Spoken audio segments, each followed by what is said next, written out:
नासी जाते हुए हमारी गाड़ी यहाँ पे ज़रा गर्म हो गई थी तो हमने रोकी है। भाई आए हैं, ये स्पेशल स्क्वाड है गवर्नमेंट की तरफ से। तो अपना थोड़ा काइंडली तारुफ करवाइएगा। अस्सलाम वालेकुम जी, मेरा नाम महताब है और आज़ाद कश्मीर टूरिस्ट पुलिस से हूँ। एक्चुअली हमारा जो काम है वो ये है कि कहीं यहाँ टूरिस्ट की गाड़ी ख़राब हो जाए, फ्यूल ख़त्म हो जाए, कोई बदतमीजी आ जाए, कहीं रास्ते का नहीं पता, किसी गेस्ट हाउस में रुके, रेंट ज़्यादा है, कोई आगे खाने पीने की चीज़ें महंगी हैं, उन तमाम चीज़ों को कम करवाने के लिए आज़ाद कश्मीर ने टूरिस्ट पुलिस बनाई है। जैसा कि मैं आपके सामने खड़ा हूँ, इसी तरह मुख्तलिफ पॉइंटों पे आज़ाद कश्मीर के मुख्तलिफ पॉइंटों पे हमारी टूरिस्ट पुलिस के जवान मौजूद हैं।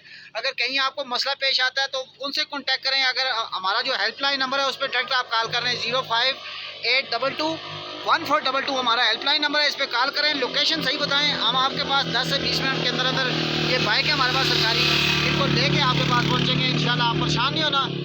आप हमारा विजन ये है कि आए, आप कश्मीर को में ज़्यादा से ज़्यादा जगह एंजॉय करें, कम से कम खर्चा करें और वापस अपने घर की तरफ रवाना हो। माशाल्लाह माशाल्लाह, ज़बरदस्ती आपसे मिलकर बड़ी खुशी हुई है। बड़ा अच्छा, ये नाम बताया, महताब बड़ा ज़बरदस्त स्टेप है ये एजे के गवर्नमेंट का, और इसको हम अप्रिशिएट करते हैं। भी चेक करने का, अगर रास्ते में कोई खुदा न खास्ता लगा हुआ है।